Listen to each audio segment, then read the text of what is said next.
Good afternoon. I'd like to call the Human Resources Committee to order on, what day is today? May 14th.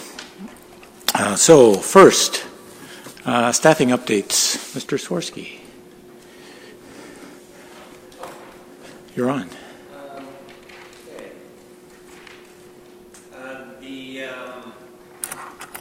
Basically the action items on the staffing report,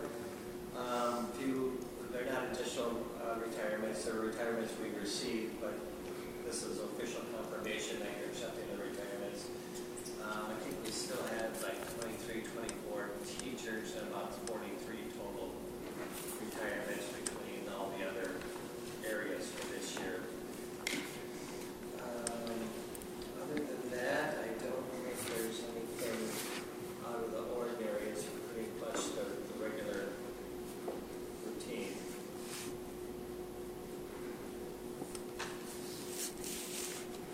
Anybody have any questions? No? Good. Okay.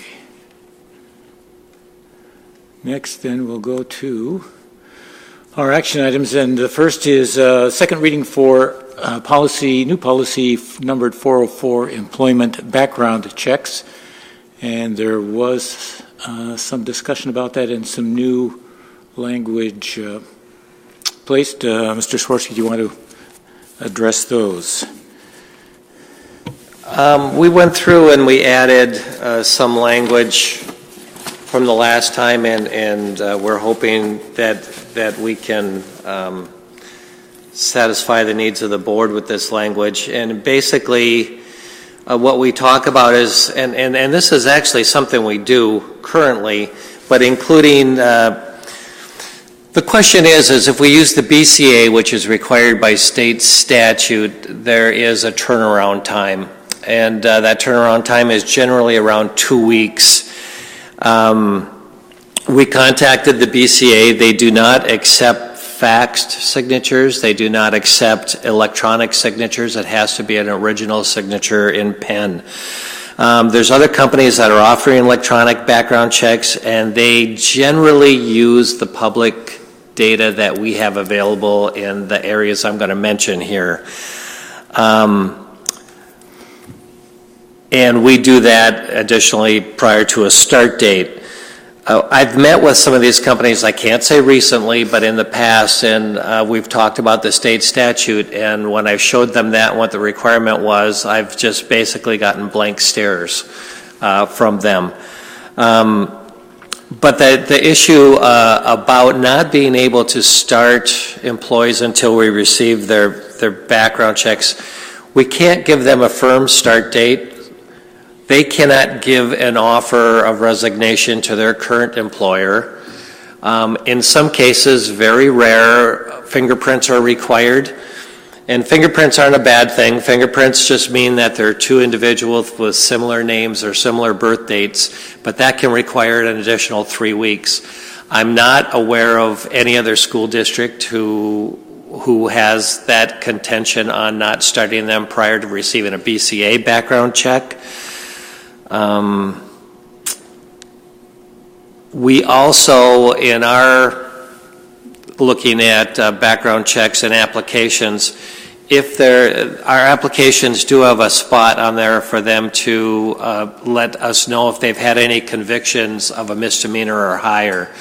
And if they do indicate that on their applications, we do check that and correspond that with the public background checks that we do. Or in some cases, we might get a background check back and have a conviction, or in one of the public background checks have a conviction on there that wasn't indicated on the application. And in those cases, depending on what the conviction was for, we have a conversation with the individual, or in some cases, and in a number of cases, we end their position because we have that right to do so also. So the additional wording on there was including conducting a search history from the Minnesota Public Criminal History website, the National Sex Offender Registry, and the Minnesota Meth Offender Registry. And these searches will be conducted prior to an employee's start date. Other state public record websites, and they are They do have these in all the other states. Other states' public record websites will be used when it's appropriate. So we would like to add that language to it in order to, have some comfort or satisfaction that we have performed a background check, but we still do the BCA check in addition to that. So the BCA check will be done on everyone. It's just on a very few. It will not have been done prior to offering them the job, although these other ones will have been done. Correct. Now, how many is that? Is it very few? Well, yeah, again, it's the time of year. When we're starting up school year and we're bringing in new individuals, there's quite a few going through. We also do the background checks. Usually they're run through us. If not, they're provided to us. But we also do background checks for the volunteers. And those are volunteers for Wolf Ridge. Now, in that case, we do have those come back prior to that trip taking place. But it can be. I mean, sometimes there's a good stack about like this that come back. And normally, if we get one or two that are out there, what I see most commonly on them are DWIs, either that have been old or they are indicated on the application, as well as coming back with something on them. When we do get one back, we do check it compared to the application. If they had disclosed it on their application and it was a number of years ago or that type of thing, we work through it that way. So, okay. Does anybody have any questions? Member Oswald. What does the BCA background check cover that isn't included in the public records? As near as I can figure, the public background checks do pull that information from the BCA, but it is usually only the convictions. So the BCAs will have everything from arrest records and the process of the arrest records, convictions, those types of things. So. Okay. In many cases, there's arrests with either no convictions or, and those are good to know too in some aspects. But as long as there's not a conviction, they don't have to disclose it on their application. So. So the addition in this policy, does that have any added cost? No, okay. No, we do that, and like I say, we do it now. We just have never formalized it in terms of the policy, okay. And it's our time, but we have access to those websites, and it's a matter of plugging in the names and a birth date generally. Thanks for your work on this. I know we've asked a lot of questions, and we really appreciate you guys are the experts in what it takes. I've sent you a few, informational things. Sure. I've looked at like 16 schools in Minnesota that are very similar in size and very similar to layout for us, and they all have this model policy from 404. Mm-hmm. And many of our colleague schools are really comfortable with what they call. I think there's some terminology that we don't understand that they do, and so I want to always defer to them. I think there's an understanding between there's a quick background check, and then there's the BCA. And when I talked to a human resource director named Burke. Now I'm going to forget his name. He's from St. Michael Albertville, but they really just do They don't call it a quick background check. They call it a BC, and that's a background check. And they provided the vendor, of which Tim knows that vendor, and they use that vendor. And then the BCA, the metro schools don't even go that far. So I think sometimes I'm glad we do the more detailed one, but many of our colleagues have the same policy, and then they do what they call a BC, a background check. And I think that's what we refer to as our quick background check, but we go one step further, and we always have on the BCA. So at least that's am I close? Yeah, okay. Yes. Yep. Great. Member Lefter-Kemp. Thank you again for your work on this the last few months. And as Member Lofold said, we've been asking a lot of questions on this and having you really work through this with us. I also appreciate the work Member Lofold did, and she shared some of the information from other school districts as well, so appreciated that. I had a question.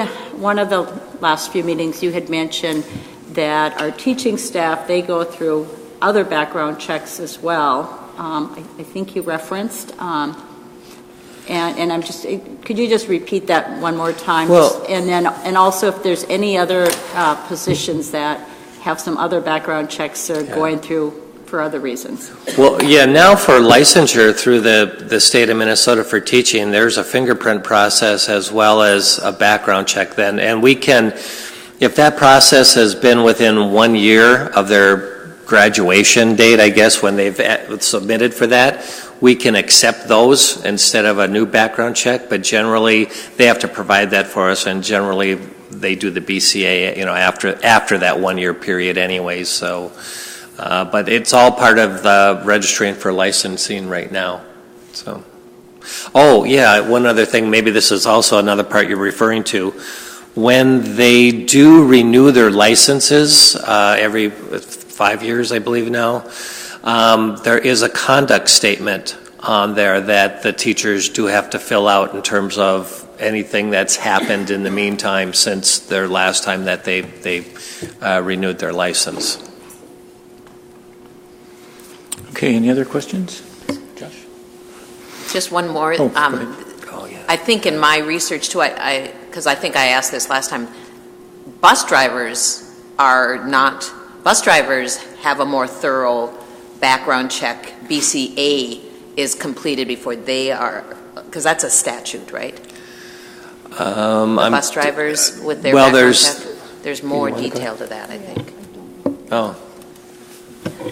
So I know that the bus drivers have to go through a couple of different items. So they have to have their certified driver's list CDL, and then they also have to have a school bus amendment, and that's run through, and then they go through a MnDOT. So there's a variety of areas where they're gone. I don't know that they're referred to as truly a background check, but they are additional types of reviews that are done for them, for the bus drivers. And that's in addition to the background checks we do, so it's not in lieu of it, it's in addition to that. Any other questions? No? I just have another comment, just maybe for anyone who's listening. So the change again that you're bringing forward to us is under the procedures section, and it highlights that the school district reserves the right to also have criminal history background checks conducted by other organizations or agencies, and then including conducting a search history from the Minnesota Public Criminal History website, the National Sex Offender Registry, and the Minnesota Meth Offender Registry. These searches will be conducted prior to an employee's start date. Other states' public record websites will be used when appropriate. So that's the change. I just wanted to make sure we're all kind of clear on that. Thank you. Anything else? Okay, that will be for second reading then. Let's move on to Employee Right to Know program is under.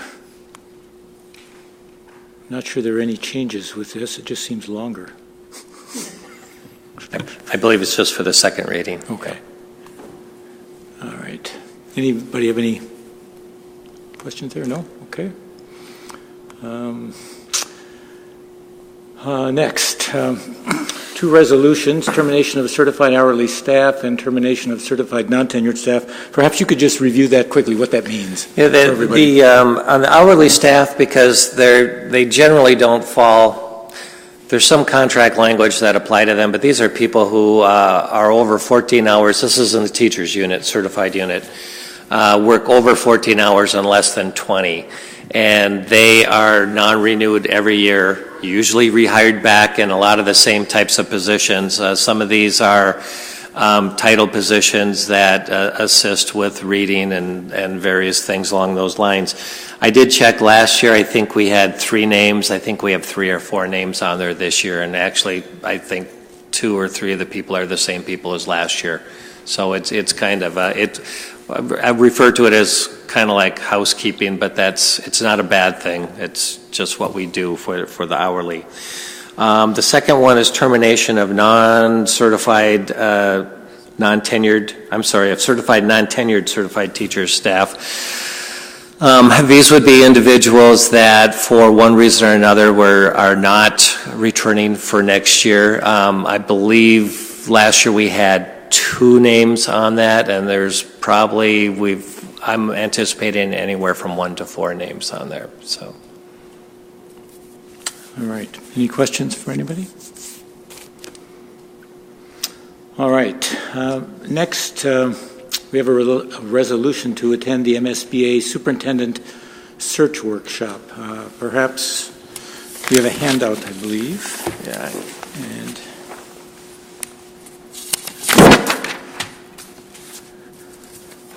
here's that one.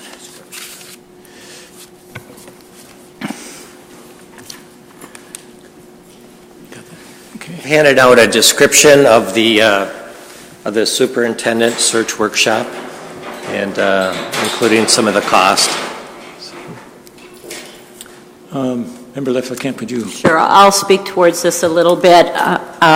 Last month, I had asked Mr. Swirsky to kind of, based on the questions I was receiving from board members, to speak towards the history that we've had in other superintendent searches, to speak to some of the different processes that were used. We also reached out to our school board association to kind of get advice. And so, and then at last month's meeting, Mr. Swirsky spoke about this workshop and highlighted it that that's one of the tools that we could use to help us begin a thoughtful, thorough process, and we have the time to do it. Thank you, Superintendent Grunset.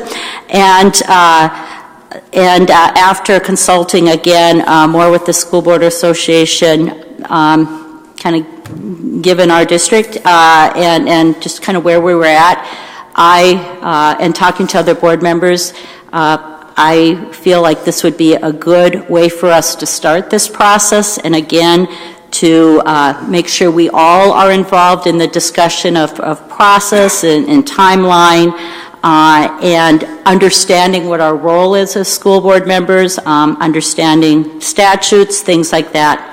So I'm hoping that all of you would support this, and if this passes in the end of, at our board meeting, then we would set up a date, hopefully in June, based on people's schedules, that we all would want everyone there, as well as someone from the School Board Association.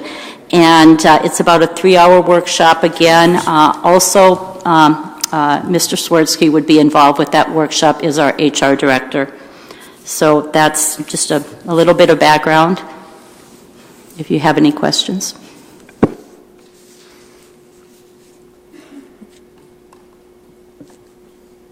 You have a question? Oh, okay. I just make it more accessible. Oh, okay. Sorry. I just like to support that too, and I would be interested in making and having that opportunity to have the MSBA address us and give us their background information. Any other? Oh, Member Oswald. Could you just go over the timeline that we're kind of working with, like when we need to have this posted by, and when will interviews happen? Well, again, as we've talked the last month, that we actually are sitting very well with time, and there is, that would be, again, part of this workshop is for us to hear some of the pros and cons of different timelines that we could use, and maybe I'll have Mr. Swirsky speak towards that a little bit as well from his experience. Yeah, given the conversation we had, and Sandy, I don't know her last name, but through here, and we're just talking through with the notice that we have available right now. She said you have the gift of time was one of the comments that she made. But, a realistic working back timeline would be, in the being able to make an offer either in early March or late February. Some of the things that I think are going to be beneficial of this, though, is you have a board that's going to be going through an election process, and you're going to have some members who are going to be involved in some of the search at some point, and probably other members who are going to be involved in the final decision. So to me, I think that's an opportunity to be discussed at that meeting, how you'd like that to be handled or how that should look. I would just add, when I first talked to Sandy right after the superintendent announced, she said, you know, this workshop, if we went this route, could happen in June, it could happen in July. You know, we have some room to work with to start out with this. I think also, just because none of us as school board members have been through a superintendent search, maybe some of us have been through it as community members, like I have when I was active with the PTSA, but that's another reason why I think that this will be valuable, that we're all on the same page on what our roles are, and get all the same training. So, thank you. Anything else? All right, we'll bring that resolution. The last thing is a discussion of nepotism. I'm not sure how much we want to get into that today. Yeah, I left it on there just so it wouldn't be forgotten, because I promised we would get to it, but again, we're into staffing, and with some of the other things, I've not done a lot of work on there other than collect some examples. So I'm not prepared to present anything to look at. I do want to go into the county to see if they eventually resolved their policy. I'm not sure that they have at this point in time, but I know there was some discussion on the policy they were putting forward.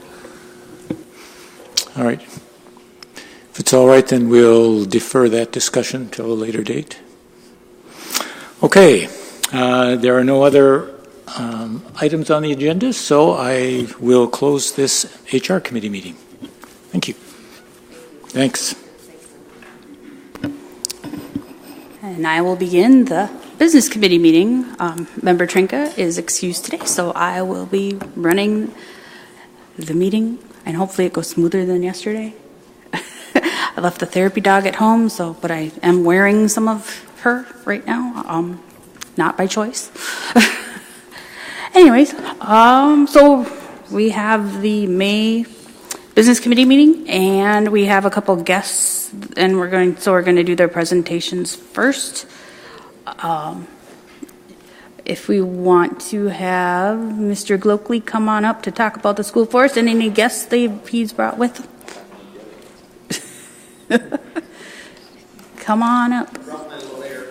All right. This is Leslie Bukar. She is a grad assistant at UMD, and she is also going to be building a home in Gary. Could you say that into the microphone so so the people can hear that on the recording?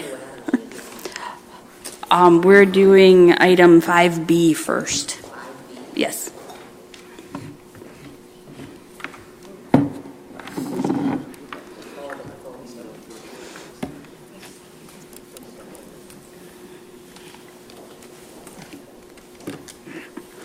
Just make sure to turn on your microphones when you're ready to speak and take it away. All right. Well, I also want to introduce my daughter, Avery Glockley. She really is not my lawyer. And she is a student at Stowe Elementary School in Mrs. Heen's class, 2nd grade. And so I actually am going to have her talk because she can talk about some of the different things that we're doing at Stowe as soon as she's done with her job. We've had the blessing of having Leslie Bukar as a grad assistant. And so every Wednesday, she is working with our students and staff to really bring environmental education to the forefront.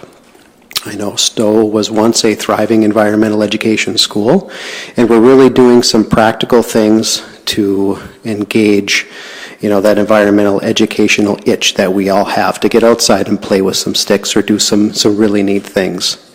And on Thursdays, Leslie is also working indirectly and teaching classes just doing a lot of different things behind the scenes. We have applied for a number of grants this year and have been successful.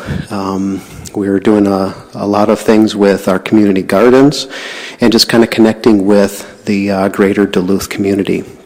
And so one of the things that we wanted to kind of bring to the forefront this year was designating Stowe School as having a school forest. And so I'm going to kind of defer to Ms. Bukar here, and she can tell you a little bit about what that would mean for Stowe School.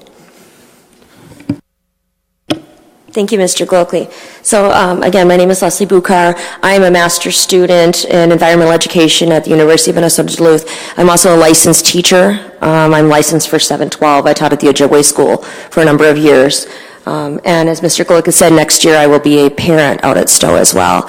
I reached out in early, I think it was end of December actually now, to the DNR, to Karen Harrison, and she helped us get all of the paperwork put together, reaching out to David Spooner and getting what he needed. And what I put in front of you is actually a map that one of the other graduate students at UMD did for us. We just had a geocaching Western Duluth Nature Night where we invited Laura MacArthur School to come out with us, and we had a bunch of really fun activities. And as part of that, he actually generated this map using GIS ARC design software. This is our school forest. These are the trails that we use right now and that we label. On there where it says amphitheater, that's our outdoor classroom. There are benches that were built out there probably 10 years ago as part of an Eagle Scout project. Our trails are handicap accessible. Those were also built as part of an Eagle Scout project. So, and we do have students in some of our special ed classes that do go out there quite frequently because there aren't any routes or anything on those trails, so they can actually get out there and use it. So yeah. All right, and the star of the show, Avery, she's going to tell you just some of the neat things that we've been able to do utilizing the nature trail and a bunch of different activities during recess and after school. So, Avery, you have the mic to tell us a little bit about maybe geocaching and all the other different events like mucking the pond, if you want to talk to them. But go ahead and share what you want about the different clubs that we've done outside.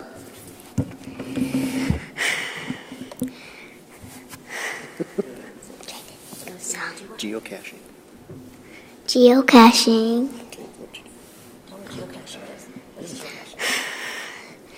So you have an app on your phone and then you type what you want to look for and then it shows you where to go. And we had over 100 people show up to our after school event. And so it was really a Western Duluth drive, and so we had a ton of MacArthur families show up, and it was just a really good event at the G&D Rec, just kind of utilizing all the different resources that we have out there. Other things that we have done is mucking the pond. We've planted plants. We have had kids screaming, going, "Hey, I actually have a worm in my hand, and it's cool." And so, you got something else? Okay. Go ahead. Animal tracks. Okay. Okay, go ahead, tell them what you did. So we looked at tracks of animals and we followed them to see if we saw animals. So, just a ton of practical things that don't cost a lot of money. And having the school forest, we really want to showcase this. And, this is really, one of those pieces that is really unique to Stowe, to have this beautiful space right in our back door. And so we really want to highlight this and designate it as a school forest. Here's a school board resolution, that has gone through the appropriate channels. And so we bring that forward today for you to consider this. One more piece I wanted to mention. If you look at the southern part of your map, the school forest trails actually abut a housing development, and so the people that are living in that development also use the trails. And we also have a partnership with the Gary New Duluth Alliance and the YMCA, and they also use the trails. And there's also a dog park right there, and so people will take their dogs out on the trail. I was actually out just yesterday for about an hour and a half with the second graders, And in the time, we saw people using the trails, we saw a runner run by. So it's used not just by our school children, but also by the neighborhood. And a dog park isn't just for dogs. It's for people. It's for people to congregate. It's a people park. And so we might rename it a people park, but for right now, it's just a really good community resource that we have. I'd like to second that with that dog park thing, but as some of you met my dog, one of my dogs yesterday, we are avid dog park goers, and I appreciate that it was renamed for Canine Haas, and that you meet some fantastic people at that people park too. So, questions, Member Lafler-Kemp? Yeah, thank you so much. Thank you, Leslie, for your work on this. I was a parent at Lester Park when we got our school forest, and it took a lot of work, so appreciate your expertise you're bringing in. Avery, I have a question for you. So you said you've done some really fun things, geocaching, mucking the pond. I wish I could have been out there with you doing that. Planting plants, animal tracks. Was there like a favorite thing that you've done so far out there? Yeah. What was the most fun? Mucking the pond. Cool. You make sure you let us know if you muck the pond the next time and invite us school board members, okay? Because that sounds like a lot of fun. I think this is a great project, and I know we as a school board have supported other school forests at Homecroft, at Lowell, at East High School. I'm not sure the whole list of them. Maybe David Spooner has the whole list, but I'm excited for you and the opportunities for the kids and families at your school. Yeah.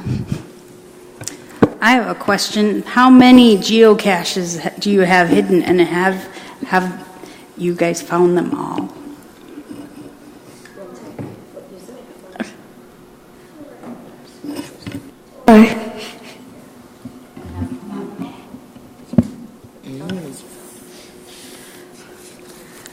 A deer horn. A deer horn. That's really cool. I think geocaching is absolutely fabulous and something that everybody can do. And I'm really excited to hear there was 100 people out there doing that, because it's quite fun. And I'm glad that you're accepting of the community coming and using that, because once word gets out that there's geocaches there, everybody wants to get their cache. My question about that is that, being that the entrance kind of to your trails is behind the back of the school, with community using it, what's the best way for community to access those trails? Kind of one way. Well, the best way is we have a worm garden as well, and it's just right behind the little shed that's behind Stoll School. So that's really the best way to do it. And we do have another way to get to the trails. There's a couple different entrances.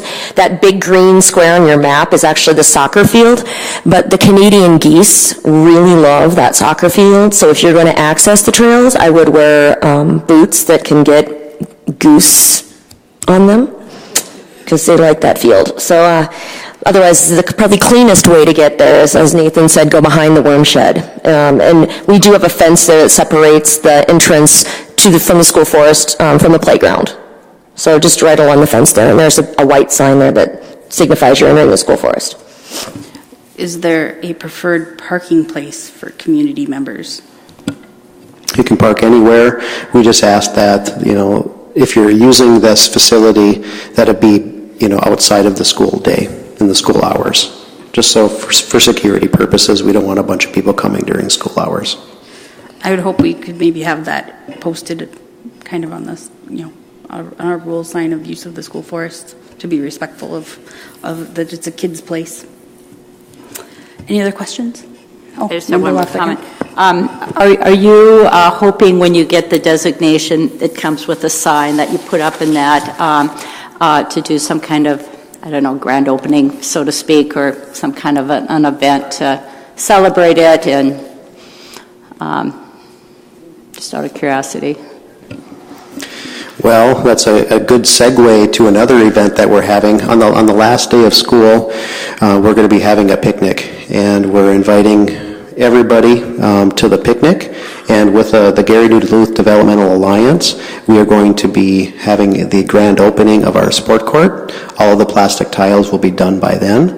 We will also be opening our community garden, and as well as the canine dedication to Canine Haas. And so it'll be a really fun event.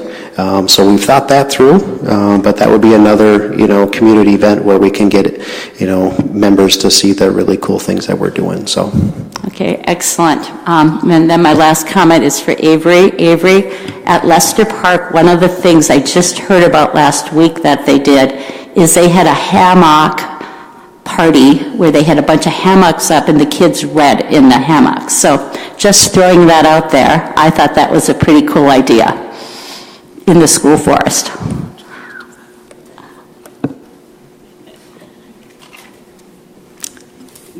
Mocking is a thing. There's college kids that are mocking, so yeah, there's clubs actually. UMD has a hammock club. Yeah, I've seen them out in the woods, so it is a thing. My son is a brand ambassador for hammocks for mocking, by the way, if anyone's interested in buying a very nice hammock. Anywho, I'm hoping that Mr. Bowman has a plan to address the goose all over the field. We're working on it.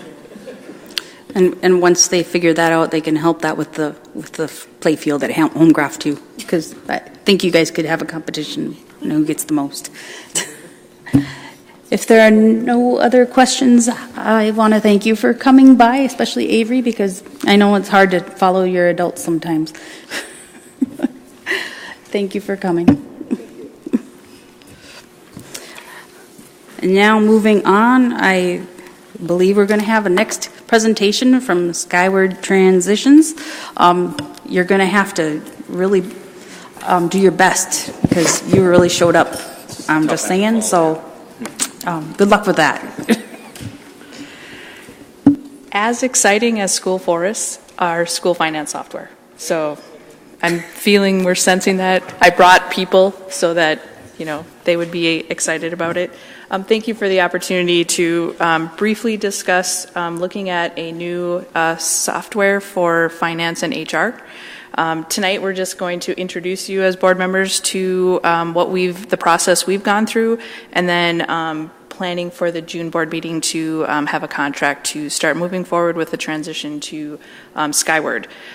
Just as a brief introduction for myself, when I came to the district and I met with many of the departments and the staff here, one of the things that I had heard was that there was lack of integration in our software systems, and that we have a lot of separate processes that we go through. So having a software that has an integration component so that we can utilize third-party softwares and other softwares together just seemed to make a lot of sense. And then to top off the process, something near and dear to my heart is that this also saves us money. So that is another piece of this process. I do want to just turn it over to Dave, and I'll have him introduce himself, and he's going to share a little bit about his product, and then we'll kind of follow up with a few other questions. So thank you. Thank you, Kathy. Like she mentioned, my name is Dave Vilka from Skyward, and saving money. I'm glad you mentioned a little plug there, because that always puts smiles on everybody's faces. A little background on Skyward. We've been in the administrative software space for almost 40 years now. That's all we do is work with school districts exclusively throughout the entire country. A little closer to home here in Minnesota and Wisconsin. We're based in Stevens Point, Wisconsin, about 600 employees currently. I've been with the company for over 25 years, and we've grown a lot since then. In the state of Minnesota, we have roughly 150 school districts that run our product. I think Duluth is right around the 25th largest district in the state, if I'm right around that area, 24, 25. Out of the top 25, 18 of them run the product that we've proposed to the district so far, including the largest in Anoka Hennepin. So we're proud of that, but we also have a lot of districts that are smaller too. So we service every size. We provide the finance, HR, payroll, human resources, negotiations, staff planning, time and attendance, those type of services for the district. So, any other questions for me right now? I can take anything. I can go into more detail on we have an office in St. Cloud, Minnesota as well. So, My question is, does your software program talk to Infinite Campus? great question. Kathy and we spoke about that earlier. The answer is yes. So you do run that on the SIS side, and the report that is required for the state is a STAR report. That is it talks between the two systems, and we have probably at least 2 to 3 dozen districts that run the campus SIS and the Skyward ERP. So we do have to play nice with others. Absolutely. Member Lothrop? Yeah, you mentioned 150 other school districts, and I think you threw out a few names, but school districts our size and with the number of employees that we have, can you just kind of reference them again? If I work backwards from the top, I mean, the largest districts in the state are 40 to 30,000 students, but we have a lot right in your space. Wayzata, Brainerd, Bemidji, they're a little smaller than Duluth, but North St. Paul, Mounds View, South Washington County, pretty much everybody in the metro runs our product. Further north, Falls, International Falls has been in our product for 10 years. And then right across the bridge, Superior has been a customer for a long time. So I know that's not Minnesota, but it's close, right? Okay, great, thank you. Sure. Do we have the technology infrastructure in place to support your program, your software? Absolutely. That was covered in depth by these guys over here and Kathy. So currently you're hosted in the cloud, and you will be able to have that as an option with Skyward as well, to have the And will this improve our ability to respond to data requests of just data? Or is that not something that, if somebody wants to know, like, our average pupil attendance or anything like that, is that an easier report to pull using your software versus the way we do it now? I would definitely. I mean, the system you're running now is good. You'll be taking a few leaps forward with technology, with the product we're offering. So then what's the disadvantage? It's always a good question. The conversion, having to go through converting all your files, never fun to make a change to anything. Would be the only disadvantage I can think of. Member Lofall? Does this take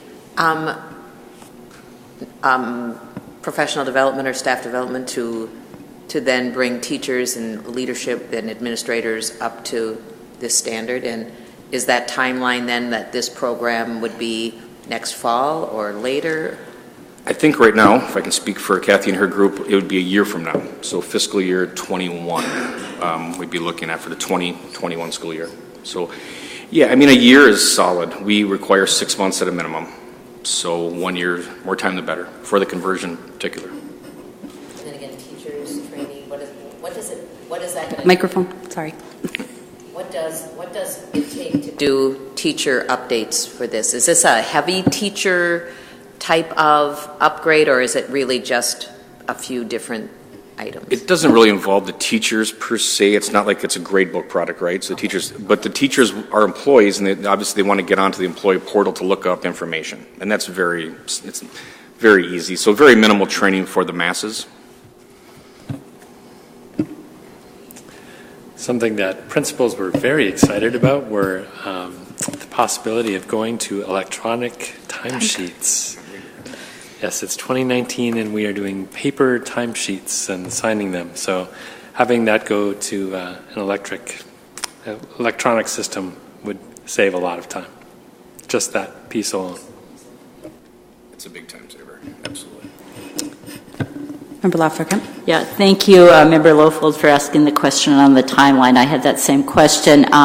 Another kind of follow-up question, the staff that you were working with and getting presentations on, what were a couple of the things other staff were excited about, and a couple of things besides the principals being excited about the electronic timesheets, but that were maybe concerns that they had with this? Mm-hmm. So the feedback, and I'll let Dave follow up too. Just a quick note on the process. We started this back in December. Our technology team, we met first with Skyward and another product. to review them just to see if this was something that made sense to us. And if either or both products seemed worthy, then we would then bring that forward to the groups that would be the major users of the program. So we had determined that there were two softwares that made a whole lot of sense to continue to look at. So in February, we brought in payroll, HR, and finance folks, and they all saw the demos as well. And then we had follow-up meetings with all of our folks so that they could, and for those that couldn't be there in person, our technology folks had taped the demos so that they could watch them online, so that was available as well. And, you know, mostly what we heard, I think HR folks, they're not here, but the level of enthusiasm that I heard, and maybe Linda could speak if you wanted to briefly on that. I think from a finance standpoint, I think it basically does the same process. It's just more interactive and user friendly. And so I think that's the piece. There are certain things that are going to take some adjusting to get used to versus the old product, but the one thing that's really, I think, key for us is right now we're the only district in Minnesota that uses Business Plus. When we have staff that may leave us for retirements or other reasons, to find someone that has experience with Business Plus is impossible. Now we have a pool of 150 districts plus 90% of the state of Wisconsin that will have the same software experience. So the kind of folks that we can bring in that will have that level of experience, I think, was key. So that was a big deciding point. But from your feedback from the demo days, can you think of anything else that? I mean, I think you summed it up perfectly. I mean, you have to bring in vendors to look at. We have to do, our dog and pony show and show everybody what we can do, and you did that well so far. So it's again. Anything you think of? Good. For the recording, I will say that technology has nodded their heads. Okay. In agreement, I should say, not no. Member Loeffler.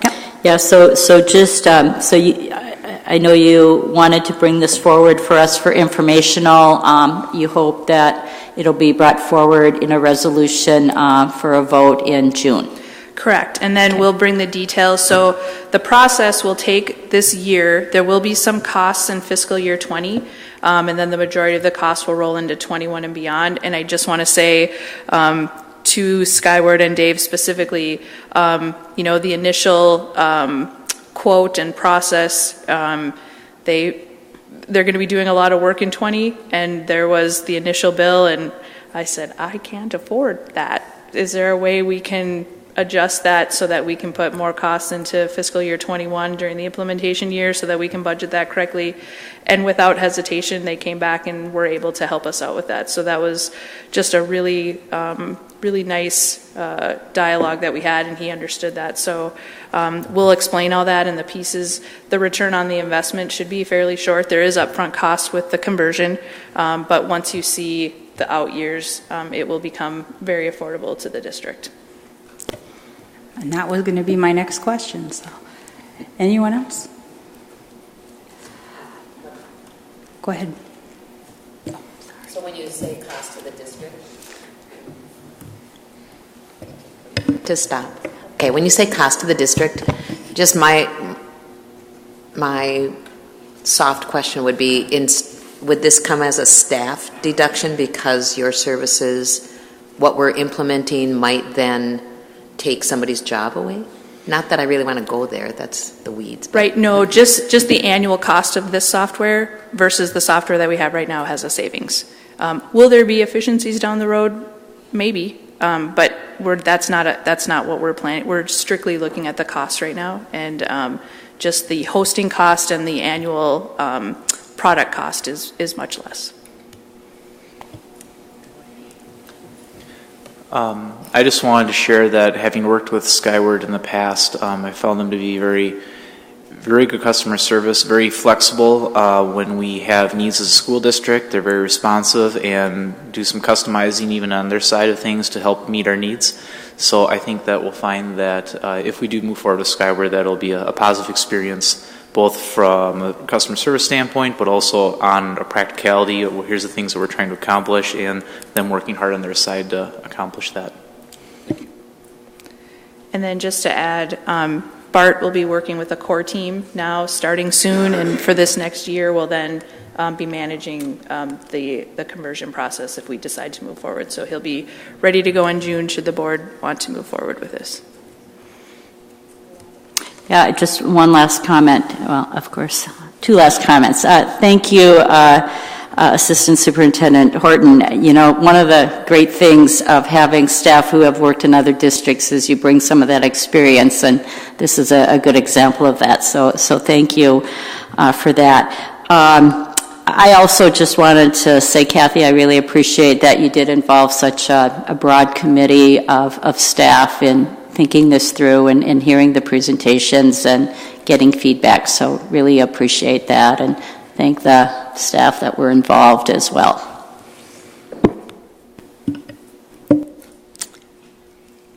Any other comments? Well, thank you, Dave, for coming. And I'm sure that if we have any other questions, we'll reach out to CFO Erickson. And we look forward to seeing this and discussing this more in the future, I guess, whenever that comes up.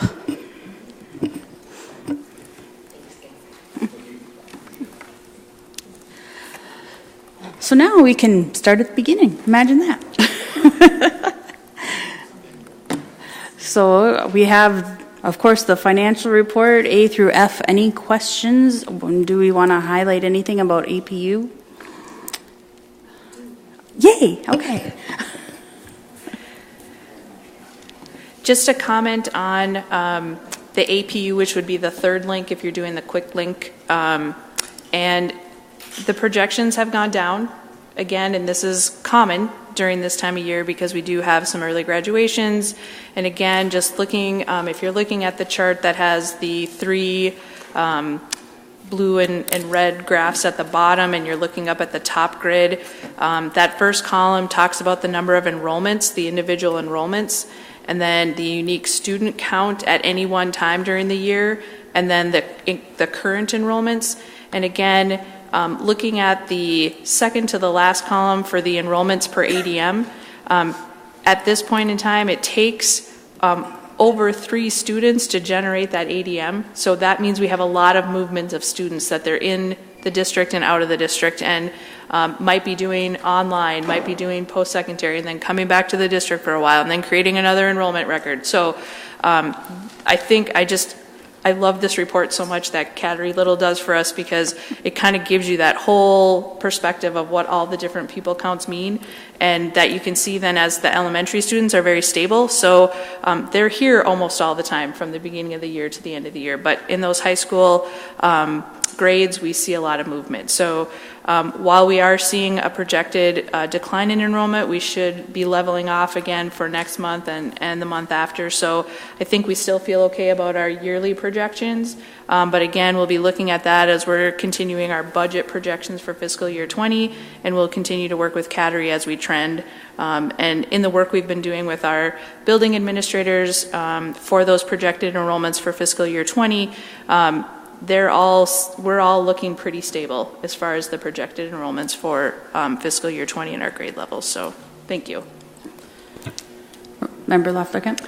I just had a quick question, and I don't know if you would be best or the superintendent, but in terms of kindergarten roundups and that, did they go well in terms of the projections and kind of what we expected? From the administrators that we heard from in our budget meetings that we've been meeting with, we did hear good turnout from, I think, almost every elementary school that did share with us.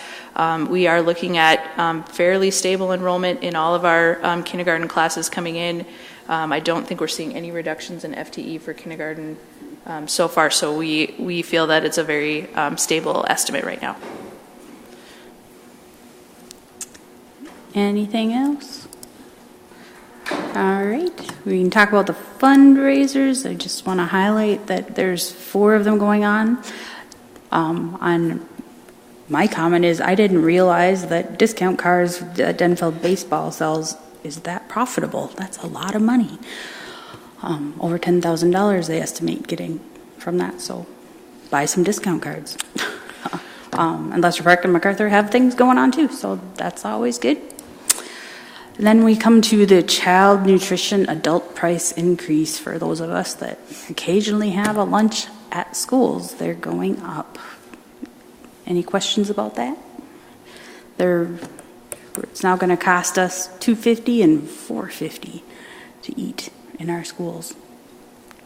I think it's a pretty good meal anyway, so it's worth the money. I love when anybody cooks me food, and I don't have to cook it. All right, moving on to bids, RFPs and quotes. We have the food requirements bid. It's sent to 6 vendors. And we want to pick, apparently, Indian Head Food Service Distributor for $810,000 plus. That's a lot of money. Any questions? Just as a comment on the bid, this was, the bid process is they called it a market basket, so they picked the highest purchased food items and then bid just a section of all the things we buy. As you can see in the recommendation that the expenditures are actually over $3.3 million for this 2-year contract, but it was just those, and the district has worked with this vendor in the past. There were, even though we sent out several bids, there are some food service vendors that did not participate in this bid. But Pambo, our food and nutrition supervisor, was pleased with the bid and did make that recommendation. Yeah, they're apparently located in Eau Claire. We like Wisconsin for bringing us our food, I guess. Any other comments on that? Yeah, I had a question. Yeah, I'm just curious. Were you able to find out through their presentation about using a lot of local food, local farmers, that kind of thing? If that's a priority for them? I don't know the answer to that question, but I can certainly follow back up with Pam. Yep. Okay, thank you. Okay. And then we get to talk about our milk and dairy products. Yay. My daughter loves milk, so it's quite, but not to $202,000 worth, maybe over her lifetime. But that's how much we use in a year, huh? Or how much it costs us to use in a year. And that's no matter, that's like the set amount, no matter how much milk we use. That's just the estimate. It is a pricing. This is just a bid, and there was just one response, so this is the same bidder we've had for multiple years. Thank you, Kemps. Any questions on milk? Just to clarify, there is no conflict of interest. I am not a part of that Kemp family, okay?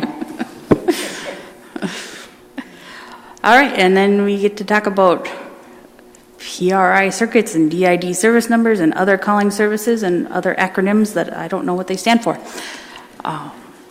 And so we're getting some probably in a bid that was bid out. And we're going with Nextera, which had a significantly lower bid than the other places. Nobody needs to say anything about that? All right. Thank you for that. RFPs, copier service contract. We got to keep those copiers running. We wouldn't be anywhere without them. We can't save every tree anyway. And so we are going to go with Great Lakes Office Solutions. Is that what I'm reading here? Yep. And I thank you for the explanation of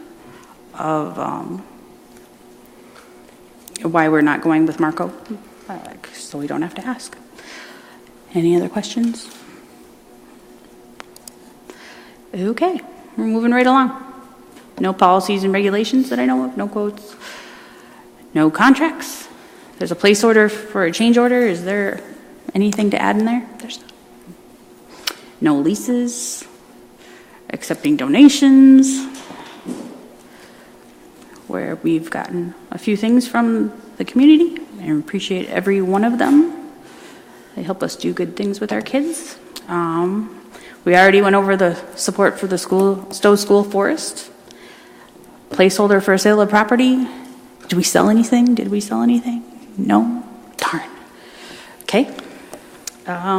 Informational expenditure contracts. Any questions in there?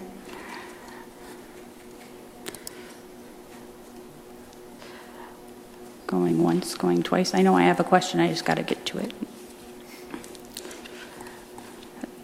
It's a question on a contract. Not that one.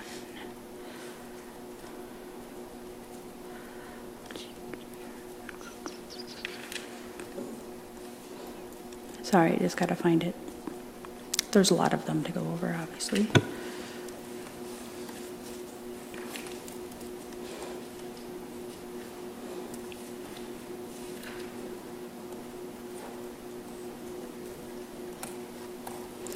All right, I'm not finding it.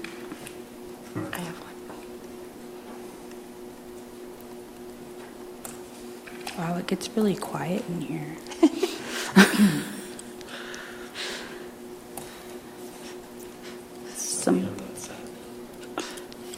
Not that side. All right, I can't find it. I will, if I find it later, I'll just send my question along. Anybody else have anything to know? Yes, I had two under the expenditure contracts. One of my questions was the line item about the Duluth Community School Collaborative, $24,000. Assistant Superintendent, can you just kind of speak towards that a little bit more about that one?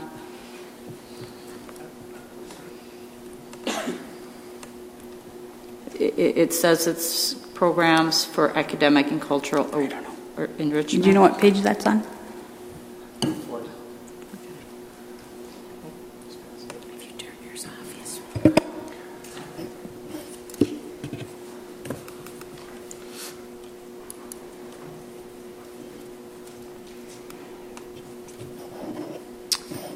I don't have a copy in front of me right now. Let me see if I can.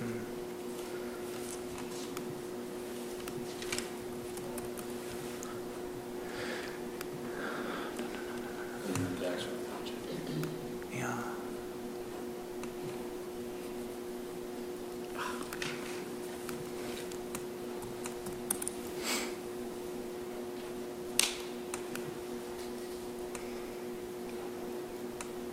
I think it's actually on page 60, the actual contract. Okay. Thanks.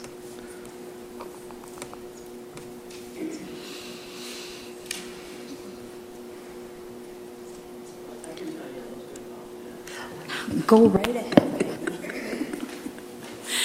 That is, that's being funded through the Achievement and Integration Funds, and it's for cultural programs with the Myers-Wilkins students.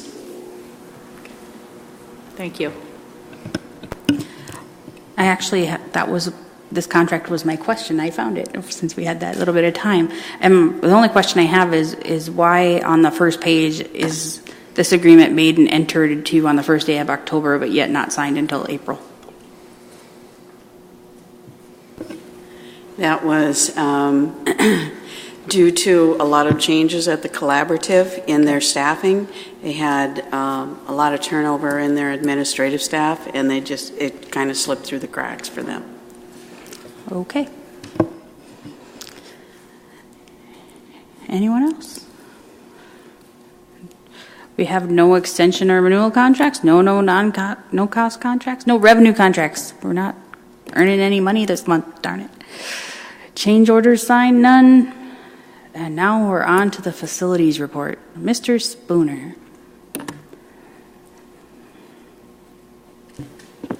Hi. How are you doing? It started out to be a typical month, but I'd like to say a big thank you to all our staff. We were surprised by 6 to 9 to 10 inches of snow, in which we had everything pretty much put away. But thanks to all the efforts of our facilities and operations people, we did have school open. We had no injuries, nobody falling down, no car accidents that I'm aware of, and it was a good start of school that day. The highlights in the facilities report would be the commencement or the starting of the LTFM track project at PSS, the track replacement project. I expect work to be starting on Thursday of this week. And the next project inside Denfeld, the stairwell renovation project, that started on Monday, and we're coming along real well on that. So I feel good about those two projects. And in general, for the facilities report, if people have questions, feel free to ask. But it was a pretty normal month, and things are going as usual for this time of year. Really busy planning for summer.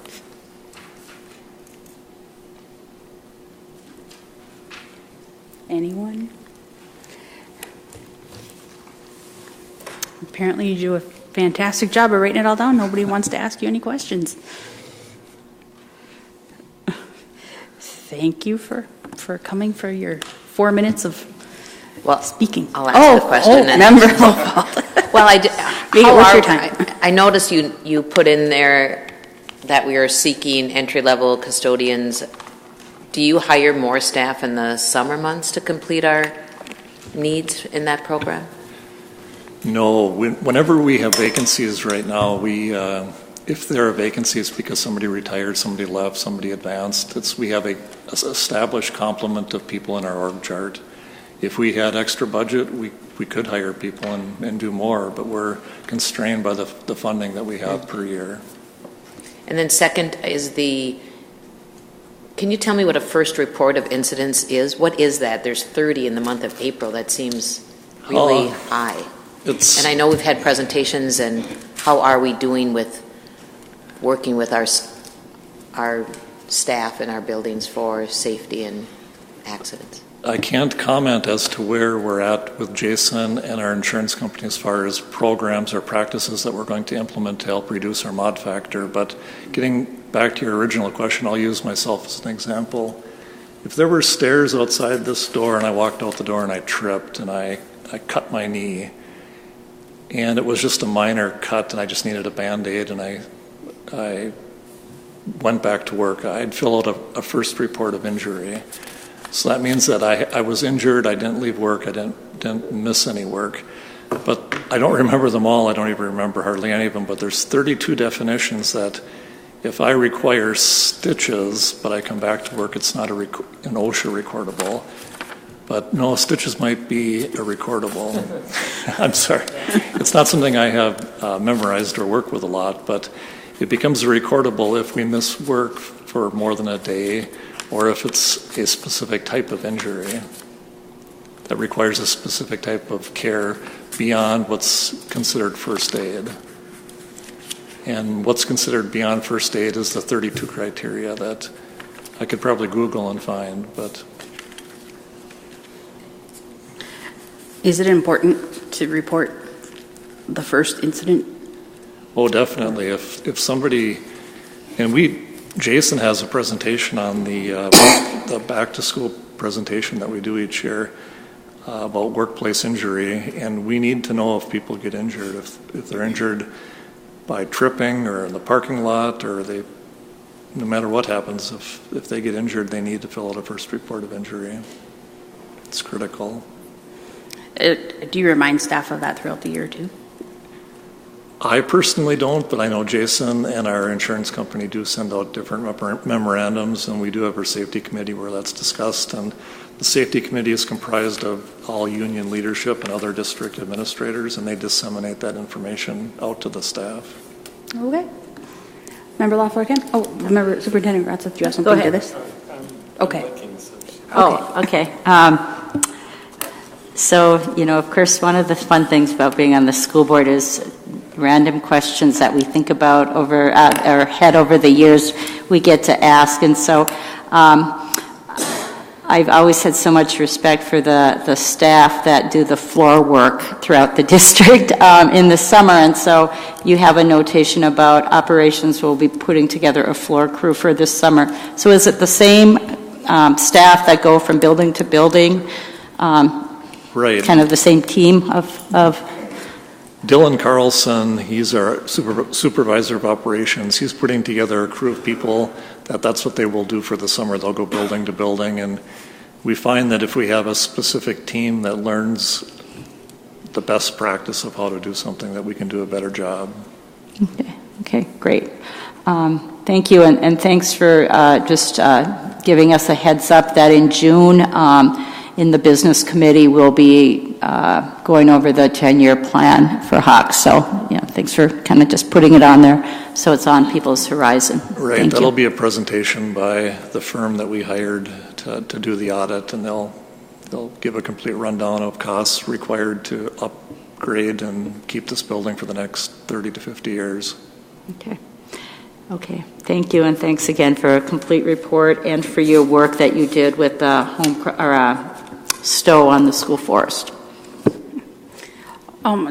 Before I go to Superintendent Gronseth, are we going to have a chance to have a tour of this building before we have that presentation so we can kind of know exactly what they're talking about? Because some members here have not had that opportunity.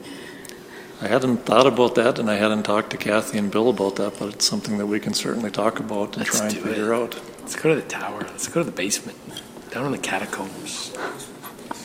I think when we did that the last time with new board members, that was really, really helpful for them to get a better kind of perspective on the huge needs from the bottom to the top. Yeah. There's some definite needs. Yeah.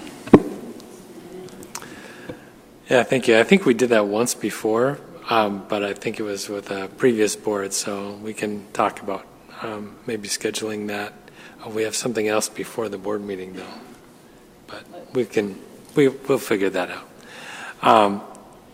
I just wanted to go back to providing reminders and things for staff, and there's been a few times over the course of the year in my weekly superintendent briefing that I've included specific information, especially on slipping and falling and different strategies to use for not slipping and falling. But this would be as good a time as any to remind staff as they are preparing for the end of the year, maybe taking things down off the wall or things hanging in their room, to only stand on approved devices for doing so. We do see injuries from time to time when people are standing on things that aren't designed to be standing on when they're trying to hang something or take something down. And so I just remind everyone to make sure that they're asking for help when they need it, and make sure you're lifting things appropriately and reaching for things appropriately. And we're happy to help if you need the help. I actually had one question about having to construct new bathroom shower facilities at Lincoln Park for special ed kids. That's not like an addition? Is it reworking our space that we have, and where will that be located in Lincoln Park? There was a meeting that was conducted about the potential of doing this work, and nothing has been determined yet on that. And Kathy might be able to speak to that, but right now it's under discussion. We have phone calls into the Department of Education to confirm our funding options for this. There's limited funding sources for this, so we're working on, actually spoke with someone just before this meeting, and I need to talk to Dave Spooner after this meeting so that I can get some information to them. They're actually going to work on it tomorrow for us because I know that it's very time sensitive, and so we're still working out the details on that. So is this need something that's required for IEPs, or is it something that we'd like to have? I can speak to that a little bit. So there are. Oh, would you? We have identified some of the needs of our students across the district who will be attending the school. We've taken a look at safety. Safety meeting our students' needs is very important. So we're coming up with a range of options. How can we make that work? So we're looking at how that would program, and we've toured that site with some a couple different. Carl Sanderson and Architectural Resources have joined us. We've gathered some input from some staff members, building leadership, from the special education department. We really talked about coming up with some different scenarios on what that could look like and how we can meet the needs of our students.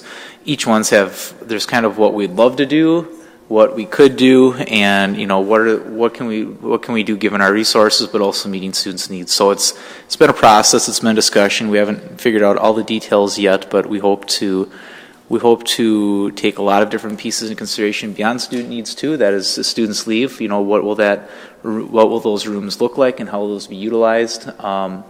So there's a lot of different things going on with that, but a lot of careful consideration and trying to figure out how we're going to support our kids, but also fund that. So, thank you for that.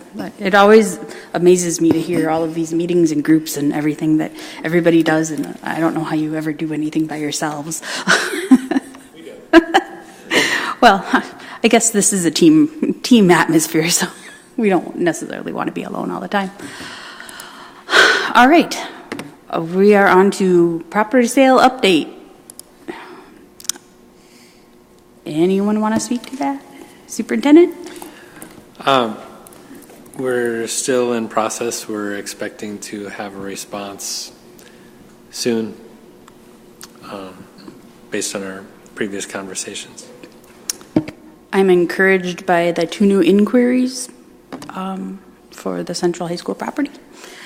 And I drove by and saw the sign the other day, the giant 2 signs that I was really impressed by and can clearly read from far away.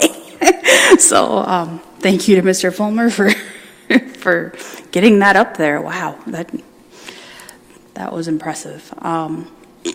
Denfeld auction auto results. That's quite impressive that we can get rid of some cars that raise us some money, but some people are getting some cars that are really affordable. Do we know that if any students are buying these cars? Because I know these are in the ballpark of what students could possibly afford. I think these sales are mostly for parts. All right. Well, let's hope because they're not operational cars. All right. Well, and if you want to donate more cars, we can use the pieces. All right, our radon test. Yay, us. I think we passed. And Mr. Spooner, would you like to go over that? Sure, I'm pleased to talk about this. This is a good subject for us because we did real well. Radon has been in the news in the past year or 2, and similar to lead and water, I believe radon will become a statute-required test that we have to do. Currently, MDH and EPA do not require us to do this, but it's a best practice to do so. We had planned on doing this after the long-range facilities plan was completed, but we didn't get it done until this year. However, I have good news. We out of 693 tests, 4 tests came back at higher than the action limit of 4 picocuries per liter. Now, when you have a test that comes in higher than that number, the action that is required is you have to have a more sensitive test done. So that's continuous radon monitoring for 24 hours. We did that in those 4 rooms, and they came back as shown on the sheet well under the action limit of 4 picocuries per liter. So once this is presented to the school board, we'll send that to Minnesota Department of Health, and we're good for 3 to 5 years till we have to do this again.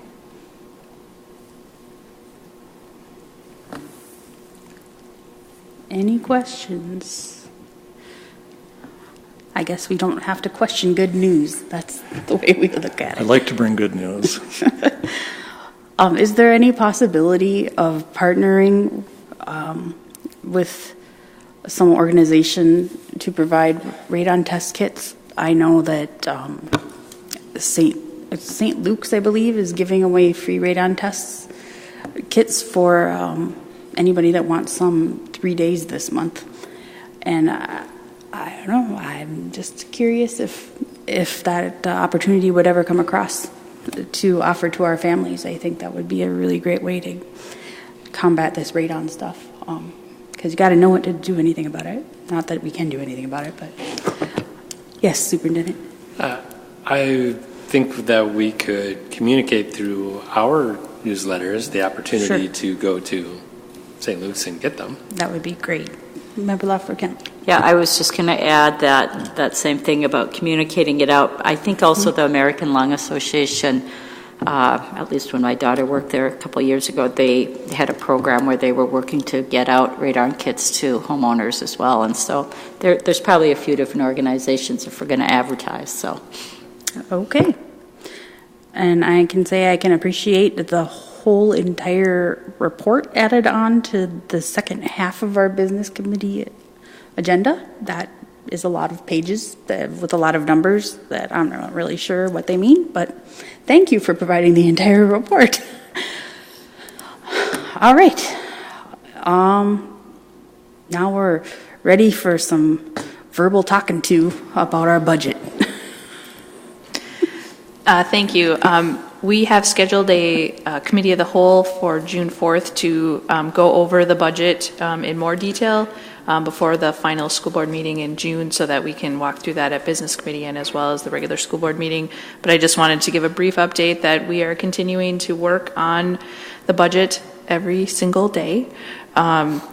There's a lot of work that we are continuing to do. We have met with all of the building administrators. Again, this is, I think, our third go around now with our building administrators, so that they were able to get their staffing so that you can, I'm sure many of you have seen that there's postings now going up for next school year.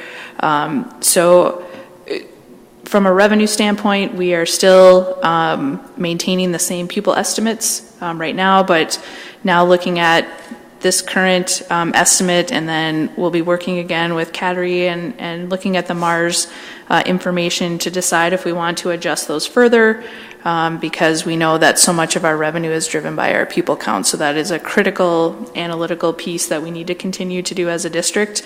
Part of what we have done in the budget update since we met in April was that we are projecting a 2% increase on the formula allowance in our budget, even though we initially had talked about 1%, in order to keep our budget on track and not to have to do large-scale reductions.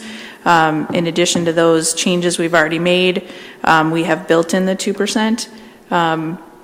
Not something I would normally recommend or something that I would choose to do, but we have other things in place that if we don't actually see that 2% from the legislature, then we'd have things triggered in our budget that would have to adjust from there. So that 2% generates us about $1.1 million. So that is a projected increase that we have just on that basic allowance.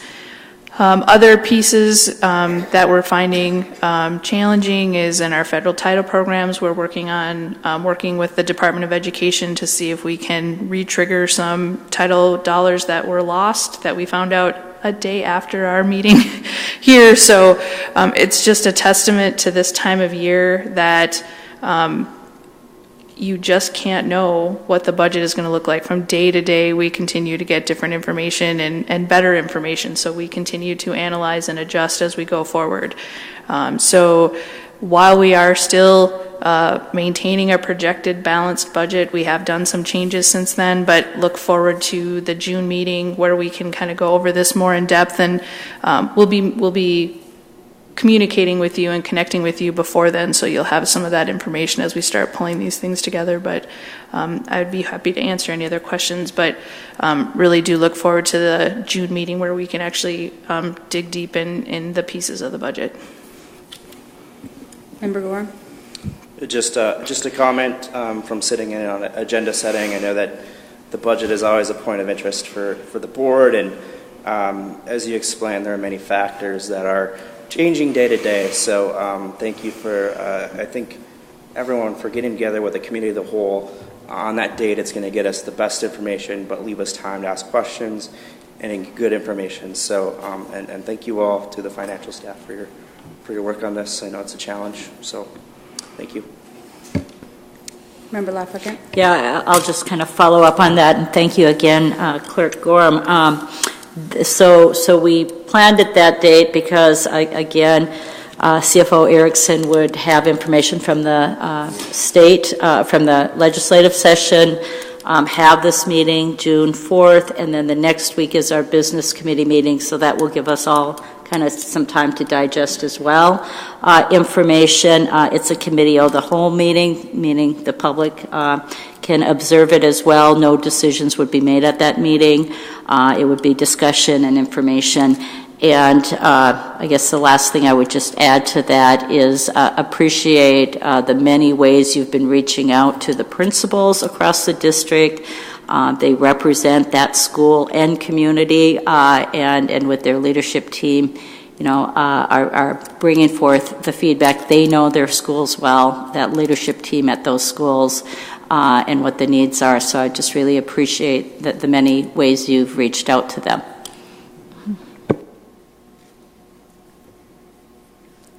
I guess I'd like to thank you for, I know you've both been very actively engaging with some community members, and that's always an aspect of this budget process that's very complicated, and we have a lot of interested community members that want to be heard, and I appreciate the way you've been hearing them, and I hope that we continue to engage our community in this budget discussion, because, they own our schools, so... All right. Anything else? Have one sure, more go comment. ahead. Just based on what you said, Member Oswald, I would, recommend again and again for the community, if you're, this is something you're interested in, attend the meetings that we have scheduled. Again, the Committee of the Whole and the Business Committee meetings to get more information. All right. We already talked about the Skyward transition, and we have a placeholder for the legislative update. Is there an update? So there was legislation regarding snow days, and it was kind of a long time in coming, and it means different things for different districts based on how many hours they have in a year and how many days they have in a year. And so it's not a requirement for us to do this, and it makes sense for districts if it's advantageous for them to do so.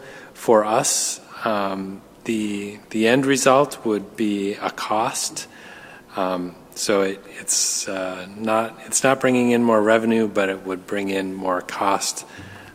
Significant cost, and so our recommendation is not to count the days. There's not any negative outcomes of not doing this, and so that is our recommendation.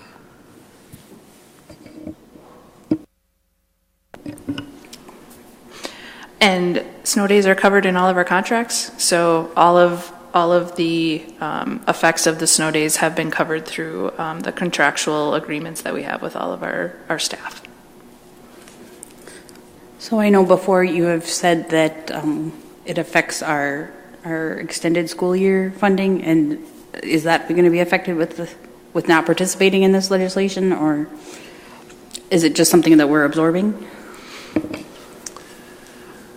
In looking at the financial outcome, either way, if we were to engage in the snow day forgiveness legislation, the extended school day funds that we would get would be in the range of $40,000, and the cost associated with that would be in the $170,000 mark. And so it would be a loss of $130,000 to do it, or a loss of about $40,000 not to.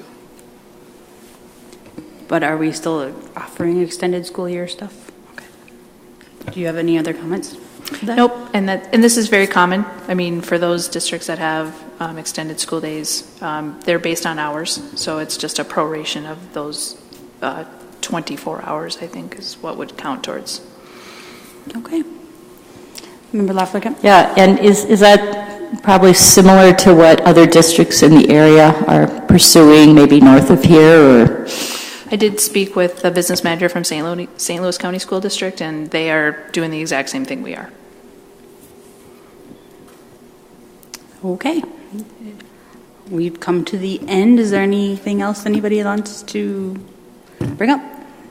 Member Loftica? Yeah, so I just want to make sure, because I know we're getting into this very busy season, and so in the schedule of meetings that you received last week, again, the Tuesday, June 4th, Committee of the Whole meeting, 4:30 to 5:30. We do have the ALC graduation that night up at St. Scholastica, so we are going to need to keep that meeting on time so we all can get there to honor our graduates. And just a reminder that, read over the graduations for that week. And I think that was the only additional meeting so far. Okay, thank you. All right, go ahead. I'm sorry. Oh. It was your opportunity. Now you lost it. Okay. Future items. We're going to talk about adopting our budget in June. Presentation of costs to upgrade this building in June. Adoption of the 10-year capital facilities plan in July. Isn't that normally done earlier, or has it always been in July? Okay. For some reason, I thought it was in the spring, but hey, it's July. What else do we got to do? Oh, we have to do the annual review of grants and donations in July. So that's something else too. And insurance and property and all that kind of stuff with policy updates. That's what we got to look forward to, lucky us. Otherwise, this meeting's adjourned.